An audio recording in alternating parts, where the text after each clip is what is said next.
Hey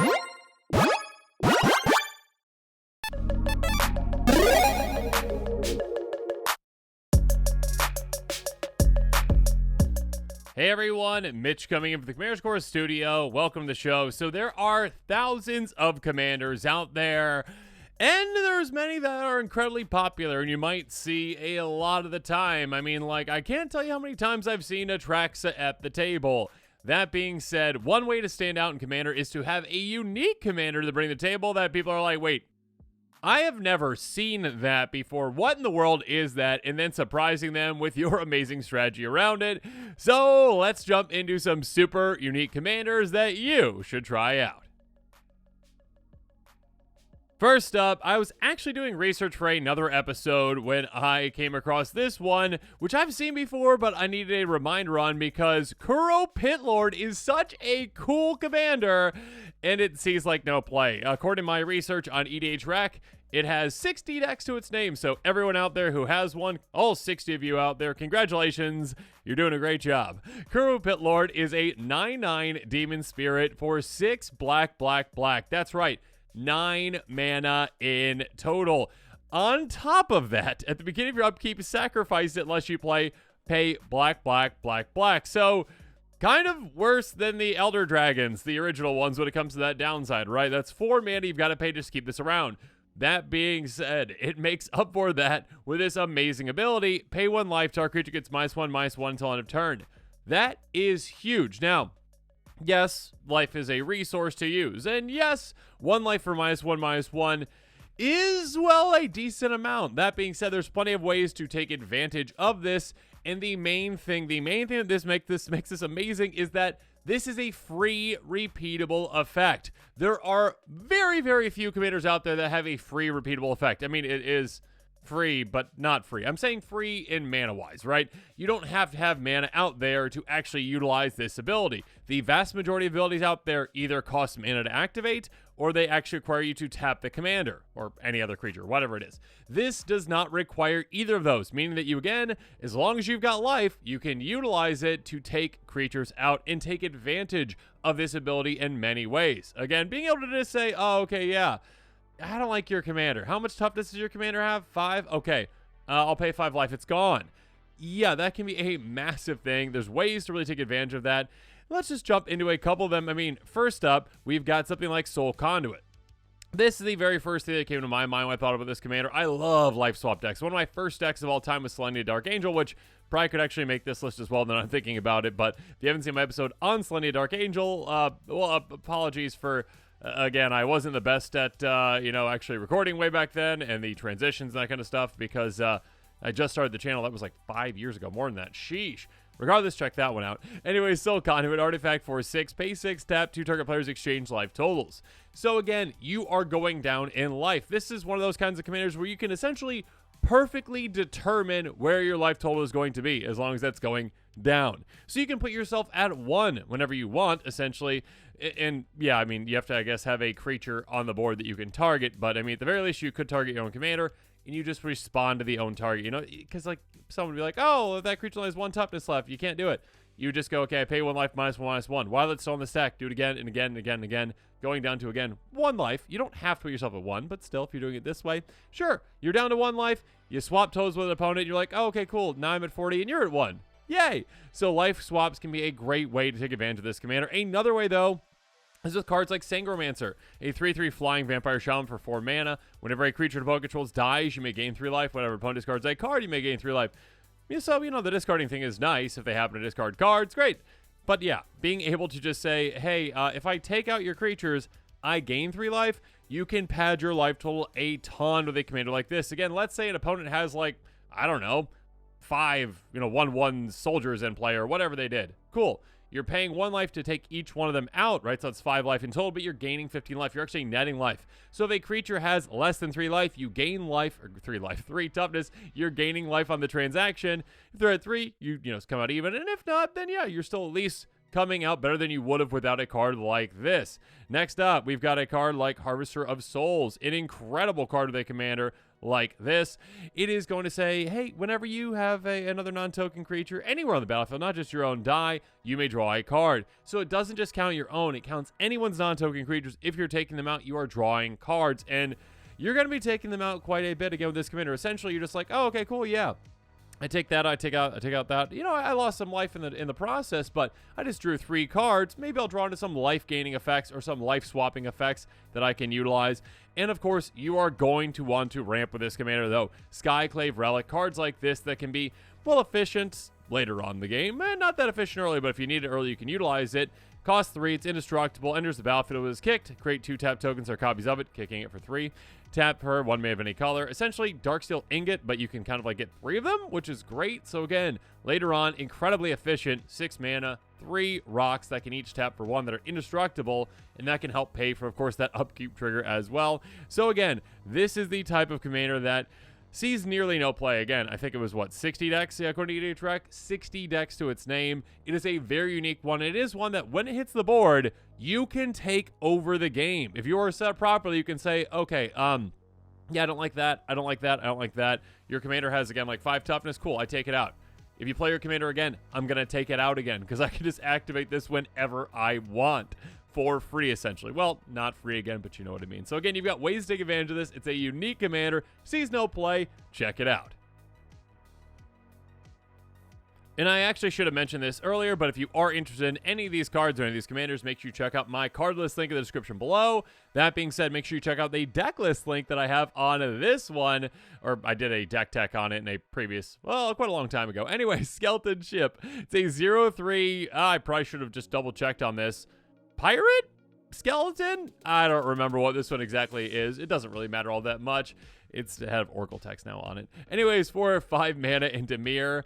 If you don't control any islands ever, you have to sacrifice it. Tap, put a -1/- counter on target creature.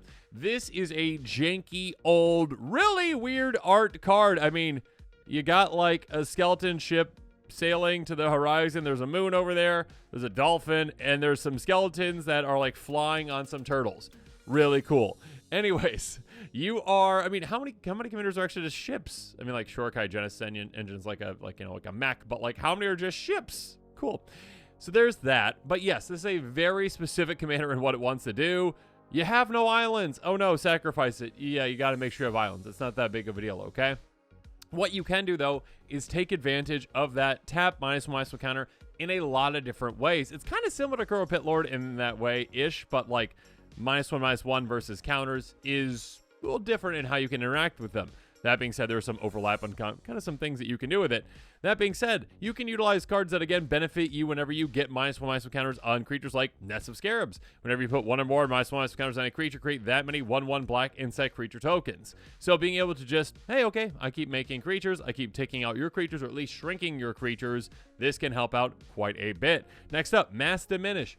You can say, all right, hey, all your creatures, I got your creatures slightly smaller. And they're like, well, that's not that big of a deal. I've got a big creature strategy. I've got a dinosaur deck. I've got, 6 6s everywhere. And sure, they're all, -1/- or whatever. They're fine. And then all of a sudden you're like, oh, okay, Mass Diminish. Until your next turn, creature target player controls that base power numbers 1/1. So you've got these kind of like, not polymorph type effects. Well, whatever these kind of effects are, like Frogify, whatever those kind of effects are, where you're actually turning a creature into just a 1 toughness creature, and all of a sudden you can wipe your opponent's creatures out of nowhere, and also just flash this back when you need to again. So it's going to make them very, very hesitant to play certain creatures after you do this once, because like, oh, if I play my creatures, they can just get counters on them again and then Mass Diminish a second time. So a card like this can be very, very good. Or you can just build those counters up with a Thrumming Bird or any of those kind of proliferate type effects. 1/1 that has flying, deals counter to a player, proliferate. It's a repeatable proliferate effect, which can be absolutely massive. So again, just get 1 counter on a creature, or creatures, I should say, and then start building that again and again and again, getting more and more counters on each one of those, taking them out. But you can actually kind of go a little bit quicker with something like this, a Roby Death Whale. 4/4 with flying. Whenever a creature becomes a target of a spell or ability, destroy that creature. Again, even though your commander's ability might be seen as not all that impactful. I mean, I do think -1/- counters, you can do a lot of impactful things with them like I've illustrated so far. That being said, you can make it really impactful in that, hey, if I just tap my commander, it takes out any creature on the board. Now, obviously, keep in mind the reverse is true, that if anyone has an activated ability that targets yours or a spell that targets yours, yes, that applies too, but things get pretty crazy with something like this. And we'll talk about another card here in a bit that works with a different commander that also works with this one as well. I don't want to spoil it too soon. You can also, of course, play into untap effects, and you've got a ton of them in blue. Vizier of Tumbling Sands is a great one-tap, untap, non-target permanent. You can cycle it away if you need to untap it as well. That being said, repeatable untap effects like this one can be absolutely massive. Again, activate your commander multiple times in a turn or, between turns. Dramatic Reversal. Obviously a very cool, very busted card in the right scenario, but really good, again, if you build up those like Vizier of Tumbling Sands type creatures in play or untap effects, essentially. You cast something like this, untap all non-land permanents you control, you untap all your mana rocks as well, obviously. Usually net mana with something like this, which is amazing, but also, hey, okay, cool, I get to tap my commander another 5 times or whatever because I have all these other untap effects I can work with. And also, if you want to be a little bit mean, you are in black, you can tutor things up, and one thing you can tutor is John Rennick's Shattered One. Beginning of your end step, target opponent gains up to 1 target creature you control, put 2 counters on it and tap it. It's goaded for this the game and it gains. This creature can be sacrificed, and that's all that really matters on this card with this commander, because here's the thing. It can't be sacrificed. That is the main thing. You're giving an opponent one of your things, and it can't be sacrificed. So with that, well, if we give our opponents, because we're very generous, let's say Skeleton Ship, the game ends up in a draw. That's just how this works. It says if at any time you control no islands, you sacrifice it, essentially, right? So if we give it to an opponent that doesn't have an island, they have to sacrifice this. But John Rennicus says you can't sacrifice it, but they have to sacrifice it. But John Rennicus can't sacrifice this. It goes in a loop, essentially, and it just says, computer goes into blank screen, and it shuts down. Because the game then essentially ends, because it's an infinite loop that cannot be stopped, unless someone has a way to stop it, which is like, they're destroying one of the things. That being said, if they don't, it is, game over. So if you really want to go in that direction, too, with your Skeleton Ship deck, you can, and get a little bit janky with it. But again, a commander like this can definitely draw some eyes because, well, first up, the art. The secondly, hey, how many ships can actually be commanders? And also, just again, it is an ability that some might undervalue, but you can do a lot of cool and interesting things with it. Skeleton Ship, definitely a very unique commander. Moving on, a commander with a lot more decks to its name than at least our first commander. Just kidding. 130 decks to its name, according to EHREC. That's still a very, very, very low amount, though. Kuru Pit Lord was, 60? So quite a bit more than twice as many. Tomorrow, Azami's familiar now. Another way a commander can be very unique is that it kind of changes a just known rule of Magic, essentially. Like, okay, one of the first things you learn in Magic is, like, to draw a card. You take the top card of your library off your deck and you put it in your hand. Tomorrow says, no, that's not how this works anymore. For you. For everyone else, yeah. 1/5, Electric Creature Spirit for 6 mana in blue. If you would draw a card, look at the top 3 cards of your library. Instead, put one of those cards in your hand. The rest on your library in any order. Yeah, you are just changing up how you draw things, and you can take advantage of this in many ways. You can just really use and abuse this effect, or just, obviously, being able to look at the top 3 and get one off the top of your library instead of just drawing the top card of your library, that is huge. It's kind of like Scry 3 draw in a way. It's more like Scry 2 draw, but you know what I mean? It's something like that, where it's like, okay, you get the best card out of your top 3 every single time you draw, which means that you're looking at 3 times as many cards, and you can get a lot more value out of your deck. And again, there's some weird ways that you can play with this, that you can do some pretty disgusting things. First up, and I did actually an entire episode on this card and making a deck around it, which was pretty mean. It's a pretty mean card. Zur's Weirding. You can go in this direction, I guess, if your play group's okay with it. Players play with their hands revealed. If a player would draw a card, he or she reveals that card instead. Then any other player may pay 2 life. If the player does for the card its owner's graveyard. Otherwise, that player draws a card. So you essentially say, hey, everyone. First up, we play with our hands revealed. So cool. Hey, telepathy. Who doesn't love that? But also, you don't just draw your cards. If you're going to draw a card instead, someone, probably me, the Tomorrow player, is going to say, no, I'll pay the 2 life. You don't get the card. Except for with me, I'm not drawing cards because I'm replacing the effect essentially and saying, no, with Tomorrow, I just get to look at the top 3 and put one in my hand. I'm not drawing cards, so I get around this. So I still get card advantage. I still get to draw cards in a turn. You don't. You don't get your actual draw for the turn with Zur's Weirding. Again, not for every single kind of deck out there, but one to keep in mind. Moving on, Forgotten Creation. A 3/3 with Skulk that says, at the beginning of your upkeep, you may discard all the cards in your hand if you do draw that many cards. again, it applies to every single card you draw. So again, if you're using like a wheel type effect like this one, let's say you discard 7 cards in your hand. You're just looking at the top 3 7 separate times. So look at the top 3, take the best one. Look at the top 3, take the best one. You do that, again, 7 times. You're looking at basically 21 cards out of your deck and getting the best 7 cards out of that 21. That is an absurd amount of card advantage mixed with card selection. And again, this is repeatable. Every single one of your upkeeps, you get this effect. So you are just digging through your deck in no time and getting the best cards out of your deck for the situation that you are in.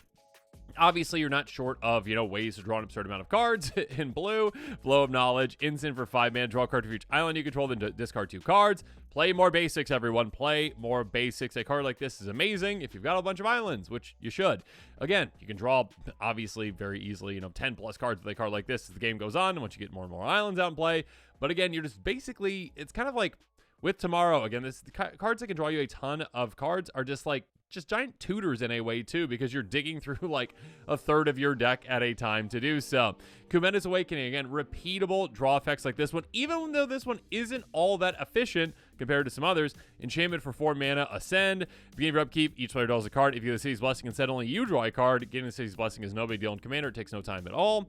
That being said, again, now instead of just drawing a card on your turn, it's look at the top 3, put 1 in your hand. Again, much more valuable, much more, much more, let's say chaff, but yeah, much more valuable cards that you're actually digging into. You're getting through, you're cutting through those cards that are going to be dead that you don't need, instead saying, oh yeah, I get to the real valuable cards in this deck. I mean, even just a card like Opt, just a singular draw spell. Scry 1, draw a card. You are looking potentially at the top 4 cards of your library and getting the best card out of them for 1 mana. That is absolutely huge. So yeah, again, a commander that can essentially change one of the rules of the game. Again, just for you, but still, that can be absolutely huge. Like this one is super unique, and you can do a lot of cool and very powerful things with it as well. So yeah, make sure you check this one out. Next up, let's move on to, well, yet another blue commander that can, well, be very, very powerful when built correctly. 141 decks to its name. Mogen of Cryptic Dreams, 3/3 Spirit for 8 mana in blue. Here's the thing. When it comes to commanders that have a high converted mana cost, yeah, there are certain ones out there that have, broken through, some of the Eldrazi or, the Ur Dragon. Other ones, players are just 8 mana. No, I want to keep my commanders low to the ground. I mean, there's a lot of broken commanders that are very low to the ground, but 8 mana, I don't want to work to get that out. Believe me, it is worth it with this one. 3/3 Spirit enters the battlefield. An indestructible counter on it if you cast from your hand.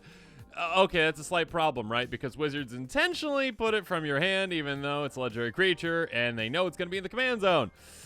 Uh-oh. Okay, so how do we work with that? That's another reason players just don't go toward the Mogens in general. Remove an indestructible counter from it, and then copy target permanent spell you control 3 times. It's an incredibly powerful effect. So, how do we actually get this effect? Yes, we can actually, bounce it back to our hand, replay it. Actually, I've built a deck around that with the other Mogen in blue, the Seeing Winds Mogen. You just ramp a ton, you bounce back to your hand, you replay it, and you do some crazy things with it. Now, there's a way around that, though, as well, because, well, you can also utilize cards like Mirror Image. A 0/0 shapeshift for 3 mana, enter the battlefield as a copy of any creature you control. So essentially you say, okay, Mogen, I played you. Congratulations, you're a 3/3 that does nothing because you don't have a counter on you because I played you for the command zone. But now I'm going to play a clone, which is a copy of you, and it's going to be entering the battlefield with an indestructible counter on it because I did cast it from my hand. And legend rule applies, sure, but I sacrificed my actual commander, and I get to keep my clone commander instead, which has the indestructible counter on it. So I'm set up to go.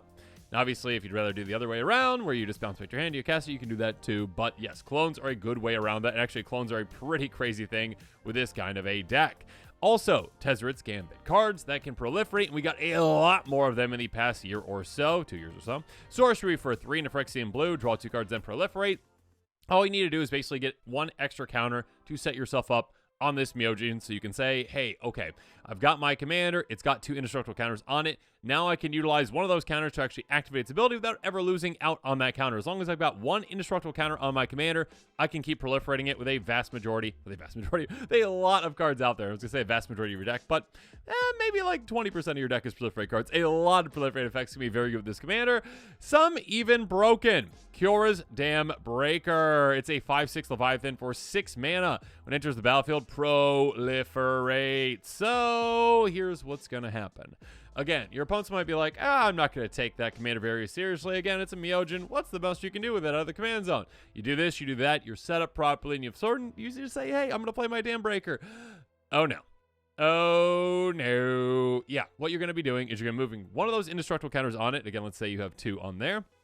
And you say, okay, I make 3 copies of the Dam Breaker while it's on the stack. You get 3 token copies of it. ETBs proliferate 3 times. Get 3 more counters on anything that has counters that you want to get counters on, including your Mogen, which is going to get 3 more of those. That Dam Breaker is still on the stack, though. The original one is. So remove another counter. 3 more copies. Another one. 3 more copies. Basically, infinite proliferate.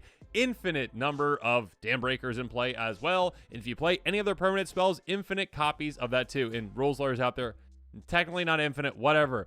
A trillion, whatever number it is, okay? Whatever number it is. They're also like Throne of Geth also combos with this too. So does Dramaticus Puppet as well. A 2/4 construct enters the battlefield for each kind of counter on target permanent. Put another kind of counter on that. We'll remove one. Basically kind of like proliferate just for a single thing. So again, with your commander, get all those counters on. Or I should say commander, but like clone version of the commander if you're going about it that way. Also, I did try to include all cards in this episode less than $1, except for some of the commanders out there, but still. Mirror Box is a card that I made an exception for. It's just 10 cents outside of $1. Okay, so a card that I can't utilize in a Mogen deck if I'm building it, but you can if you have the budget for it. Legend Rule is applied to permanents you control. That is huge. That is, again, another game-breaking rule. You say, okay, I don't really care about that anymore. So this is another direction you can go where you just like make clone copies of your commander, and then you make more clone copies of your commander and more clone copies of your commander because the legend rule doesn't apply to you, so you don't care. Essentially, you just keep getting more of them. Other things happen. Legendary creatures ++1. Non-token creatures get +1 for each creature the same name of that. So you get some pretty fun things with this. But yeah, again, this is the type of commander that many people sleep on because, well, it's a high mana value, low power, not really much going on there. And also, again, it's perceived to not work, right? Because, yeah, Wizards, in my opinion, should have just allowed it to work from the command zone. There's no reason for it not to. I mean, they're like, well, we just want to make it specifically in the 99. Okay. But yes, there are ways to actually make this one work. I'd say blue is the easiest to make work out of all of them because you got bounce effects, you got clone effects, you got ways you can take advantage of this. Make sure you do so because, again, that is a very powerful, even broken effect. A very unique commander indeed. Moving on to a commander that has 244 decks to its name, and you can blame someone from my play group for this one and this crazy idea. Rakdos the Defiler, a 7/6 demon for 6 mana, and Rakdos Flample. Whenever it attacks, sacrifice half the non-demon permanents you control, rounded up. Whenever Rakdos deals combat damage to a player, that player sacrifices half the non-demon permanents they control, rounded up. This is, well, in some kind of a way, a terrible commander. Because it is a massive downside with not a guaranteed upside on it, right? You are not guaranteed to deal combat damage to a player, unfortunately. Because, hey, yeah, it might not get through. Or that player might, like, fog or take it out. And you just attacked and sacrificed half your non-demon permanents. And all of a sudden you're like, oh, okay, well, that took a lot of effort. And now they're all gone. Uh-oh, I'm in trouble. That being said, there is a certain type of strategy that you can implement with this one that is a bit devious and a bit unique. Assault Suit. This card plus Rakdos is pretty hilarious. I mean, you need one more thing, but we'll talk about that here in a second. Equipment for 4 mana. Equipped creature gets +2/+2 as haste. Can't attack your planeswalkers you control and can't be sacrificed. Beginning of each opponent's upkeep, you may have the player gain control of equipped creature until end of turn. If you do, untap it. So saying, hey, you get control of Rakdos. And they're like, oh, okay. I guess I do. It's got a really bad attack trigger, so I'm not going to be attacking with it. And you're going to be like, no, you are. Spectacular Showdown, a card like this. Many out there, there's a lot of goading type effects. Hey, let's force the issue. Sorcery for 2 mana and red, put a double strike counter on target creature, then goad each creature that had a double strike counter on it. Put it this way, you can overload it as well. you are goading a creature that now must attack that you gave to an opponent that has a really bad attack trigger that also has a combat damage trigger that really hurts the opponent that it hit. So it can't attack you, it's got to attack someone else, and there's 2 players that are going to be losing at least half their things. So again, you essentially say, okay, you have to attack with Rakdos. You got Rakdos, have fun. They attack and they're like, oh my gosh, okay, I've got 20 permanents in play. The only demon I have is Rakdos, which I can't sacrifice anyways. Yeah, I'll sacrifice 10 things. Oh gosh. Down to a lot less. And then they're attacking another opponent. Let's say that opponent again has 20 permanents, whatever. Let's say they also don't have a blocker. Even if they do, again, it's a 7/6 Flampler. It's going to get through with damage most likely. And it also, again, in this example of Spectacular Showdown, has double strike. So all of a sudden, hits them once, hits them twice. They sacrifice again from 20. Let's assume they don't have any demons. Down to 10, down to 5. Actually, it is rounded up, isn't it? Down to 4. No, down to 5. It's so, goodness gracious, it's even. It's early.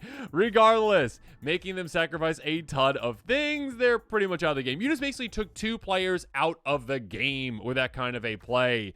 And of course, when the next player comes up, you're like, okay, you gain control of it now. Yeah, it's a very, very devious play. Of course, Diabolic Tutor. Cards like this, you've got a lot of tutors that you can actually get these pieces that you need to actually set yourself up. You can also take advantage of the creatures being sacrificed, something like Ogre Slumlord. 3/3 Ogre Rogue. Whenever another non-token creature dies, you may create a 1/1 black red creature token. Red control Death Touch.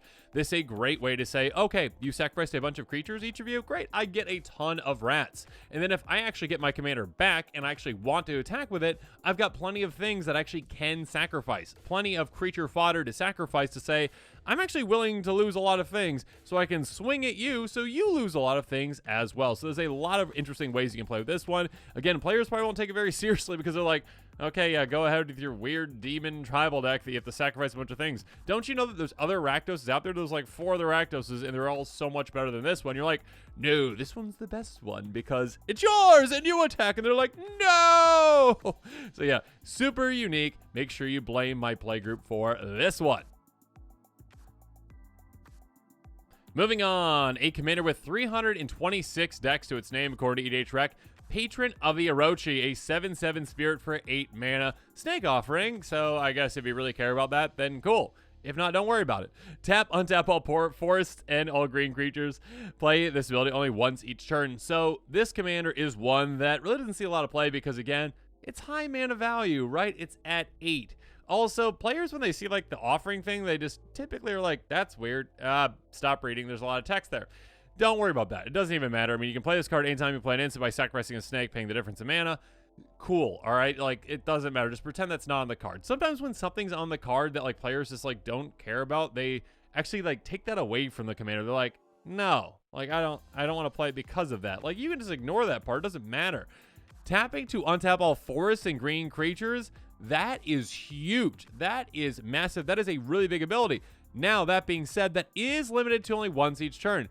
There are ways around that, and we will talk about that. But even if there's not ways around it, you've got a lot of really cool things that you can do with that. I mean, at a very base level, right? It untaps your lands, which is great. Be able to get your mana back out of that. But also, like, yeah, if you've got mana dorks in play, cool. Land or elves. All right, tap 3 green. I get another green back. Thank you so much, Commander. Or Karametra's Acolyte.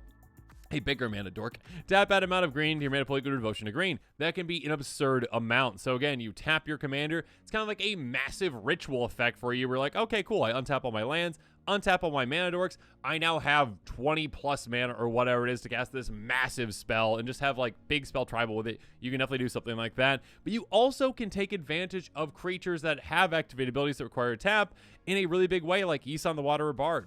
Pay 2 and a green, tap a reverse counter on it. Search life for a creature card, mana value equal to the number of reverse counters on it on the battlefield, then shuffle. Being able to untap this and re-tap it in the exact same turn can be absolutely huge, getting you some massive things. And of course, keep in mind, there are certain things out there you can like go tutor for something that like untaps your team potentially. Maybe you've got like Great Oak Guardian in play or in your deck. It costs 6. You get it out and you say, okay, cool. Untap everything, and also get +2/+2.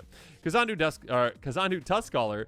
It's a human shaman with level up. So again, mana is not going to be an issue with this kind of a deck. Level it up to, I mean, even a 6+ if you need to. 2 to 5 is tap for a 3/3 green elephant. 6+ is you're getting 2 of those. Being able to untap this and tap it multiple times to make an elephant or 2 elephants each time is absolutely huge. You can make a massive army out of nowhere. Absolutely amazing. I mean, speaking of that, Baru Wormspeaker, Worms you control get +2/+2 and have trample. That's nice. Also pay 7 and a green to tap it. Create a 4/4 green worm creature token. Costs X less to activate, where X is greatest power among worms you control. Once you activate this once, again, this essentially is just like, okay, it just costs 2 to tap it and do so. Again, not that mana is an issue with this kind of a commander, but also when it comes to this commander, you want to give it haste. There's not a lot of ways to give haste. I mean, Concordant Crossroads is a very expensive green way to do that. Or like Lightning Greaves as well. That being said, yeah, just like a Ring of Valkis can be great. Players, again, when you have a card that like doesn't work in a certain way, some players just like completely discount it. Quick Creature's haste. Being your upkeep, you get a counter on it if the Quick Creature's red. Some players just like, well, it's not red, so I don't want to use it. Don't worry about that. It doesn't matter.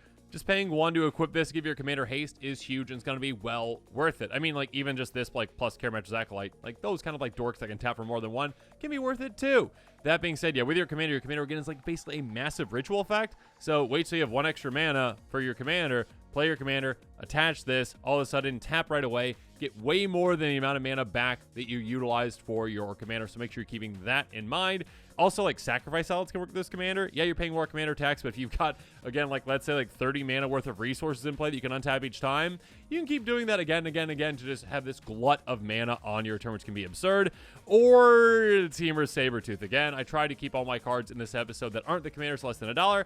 Made an exception for this one as well, $1.13, just outside of my budget. But yeah, this one can very easily go infinite with this commander if you have, like, 1 hasty effect in play and enough mana to do so. Pay 1 and a green. Bounce a creature back to your hand. If you do, Teamer Sabertooth gains indestructible of turn. So basically, just keep replaying this commander again and again and again, tapping again and again and again. And because, again, it's a new card each time, essentially, you can tap and activate that ability each time. So yeah, a commander that, again, only has 326 stacks to its name for a couple of reasons. Again, high mana value, active only once each turn, and also Snake Offering, which, again, when people see that, they're just like, I'll just, you know, I don't like having all that extra text. Just don't worry about the extra text, okay? It doesn't matter. It doesn't matter. It's a really cool commander, one you can do some very powerful things with, like big mana green in a different way. Love it. Patron of the Orochi, plus, like, you know, activate ability as well. Patron of the Orochi, you're a very cool, super unique commander.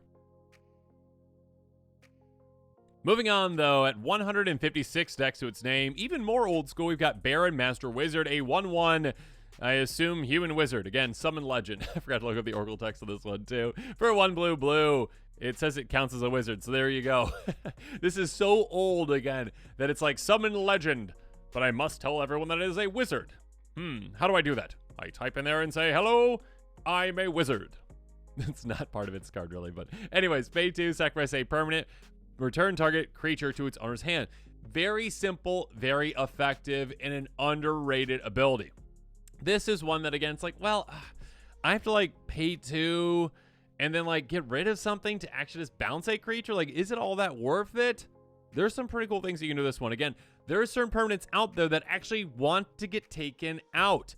And you can just throw these into this deck and say, hey, you know what? I would like to actually get extra value out of you where other decks can't take advantage of that. And also you can take advantage of that targeting as well. We'll talk about some ways to do that. Hatching Plans, an enchantment for 1 and a blue. Whenever it's been engraved from the battlefield, draw 3 cards. Yeah, this is just a way to put this on the battlefield, keep it around for when you need it, and then all of a sudden be like, okay, cool, I'll pay 2, sacrifice this, draw 3. Lovely. Lots of value to be had there. And of course, if you get ways to get this back, you can get even more value out of it. Induced Amnesia.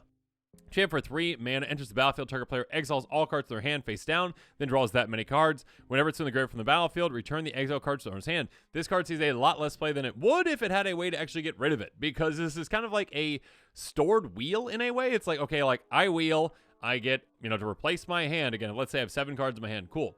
I replace my hand, I get 7 new cards. Awesome. Those other cards, though, for most decks out there, like, oh, I never get those back again. Oh, darn. This one, though, it's like, okay, I'm basically storing those up. Once I'm done utilizing the cards that the new hand that I drew, I'll be like, okay, cool. Yeah, I'll sacrifice Induced Amnesia, bounce your creature, and I get all those cards back. So again, you can really take advantage of these kind of weird off-the-wall effects that many decks would use if they had, like, again, if Hatching Plans, like, had a way to sacrifice it, it would see a lot more play. It doesn't. Neither does this. Next up. Magus the Unseen. Again, summon wizard. Old card. 1/1. Pay 1 a blue tap. Untap target artifact if opponent controls and gain control of until end of turn. That artifact is unaffected by summoning except this turn. Tap the artifact if you lose control of the end of turn.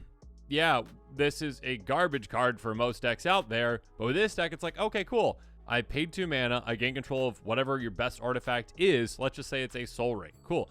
I'll tap your Soul Ring for mana. Lovely. Thank you for the mana. I appreciate that. But also, I am going to now sacrifice it. So, even with that mana I just got from the Soul Ring, I will sacrifice it with my commander and bounce on your creatures. This is basically like repeatable artifact removal for it. It's pretty fun with that. Reef Worm. Cards like this that, again, actually want to be sacrificed. A 0/1 worm. When it dies, you make a 3/3. That when that dies, you make a 6/6. And when that dies, you make a 9/9.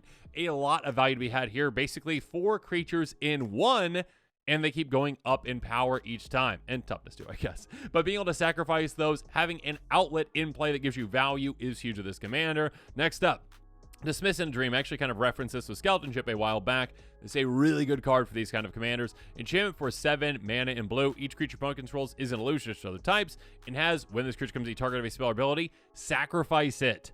This turns your commander's ability, which again would be a bounce, now for your opponent's creatures, just your opponent's creatures, into removal. Basically removal, again, they can get around like, indestructible regeneration as well, because it's like, oh, okay, cool, I target that, you must sacrifice it. Goodbye. So again, on top of potentially ways to, well, probably, temporarily steal your opponent's creatures with like Chamber of Manipulation. Is that the one? Those kind of things as well. Taking their things, you can also now just say, instead of doing that, let's just actually make you sacrifice it. So it kind of takes away one part of that equation, which is quite nice. But yeah, this is the type of commander that, again, might not seem like a lot. Again, a lot of older commanders, like, people just tend to like, oh, that's old art, it must not be that good. There's a lot of cool things you can do with this one. There's a lot of powerful things you can do with this one. Once you're set up properly, you can always take advantage of some really janky cards that are great with this one. Baron Master Wizards, you are super unique. Moving on, Torgar Famine Incarnate. 322 decks to its name. I always thought this one was super cool and never really saw the light of day for many players out there. A 7/6 avatar for 8 mana. Again, I feel like whenever a commander just has a high converted mana cost, unless it's like a known commander that's like, well, the Ur Dragon's worth it because Eminence, or like Eldrazi or whatnot, people are just like, it doesn't have like all that splashy effect. This is a very splashy effect, and it's a very, very powerful one that you can actually really take advantage of quite a bit. This cost to cast this spell, you may sacrifice any number of creatures. It's going to cost 2 less to cast for each creature sacrificed this way. That is a huge thing. That is massive. So instead of this commander costing you 8, it can cost you as low as 2, essentially. And also, you can get around commander tax with that as well if you're sacrificing even more creatures. Basically, 1 creature per commander tax, right? Of 2. When it enters the battlefield, up to 1 target player's life total becomes half their starting life total rounded down. This is massive. This is huge. This says, hey, you're at 40, now you're at 20. You're at 100, now you're at 20. You're at 10 million, now you're at 20. It takes players down no matter what their life total is. Again, if someone goes infinite in life, they're like, haha, you shall never stop me. They probably should have read your commander first. But yes, you can be like, no, I do stop you. You're down to 20. Which is a lot easier to take out. And of course, there's some very spicy things you can do with that. Keep in mind, though, as well, let's say you're at like 5 life. You can target yourself. You can target yourself with this and say, well, I'm at 5. I'd rather be at 20. Okay, target myself with this. Yay, back up to 20. Here we go. So there's a lot of ways you can take advantage of something like this. Weapon Craft Enthusiast. You are in mono black. There are a ton of ways to get a lot of creature fodder, repeatable creature fodder, but also just like very valuable one like this, like 3 mana. Hey, fabricate 2. You can either get 2 counters on this, don't do that, or make 2 servos. So 3 creatures for 3 mana, that's huge. This saves you a lot of mana. Again, next stream, be like, okay, I play my commander for 2 mana. Yay, you're down to 20. It's turn 4. Bye-bye. Also, Disciple of Bolas. A card like this can be great because, yes, you do want to get your commander back in the command zone or back in your hand, or if you can, but more likely in your command zone. 2/1 Human Wizard for 4 mana. Enters the battlefield, sacrifice another creature. You gain X life, draw X cards, or X that creature's power.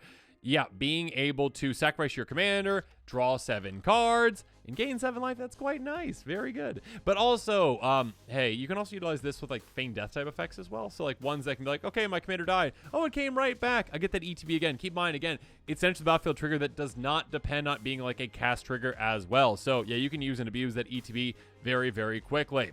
Also, we've got Wound Reflection. My goodness, is that a card. Beginning of each end step, each opponent loses life, equal life they lost this turn.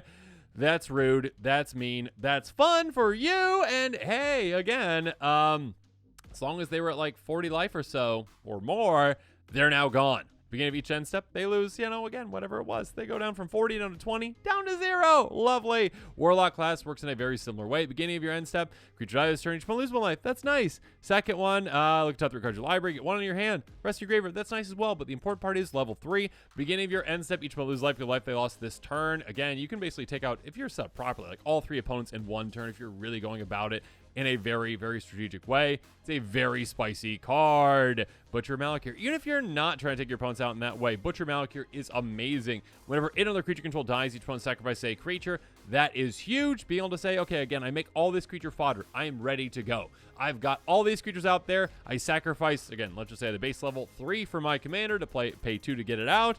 Cool. Each of you sacrifice 3 creatures. And by the way, you're going down to 20 life. Congratulations.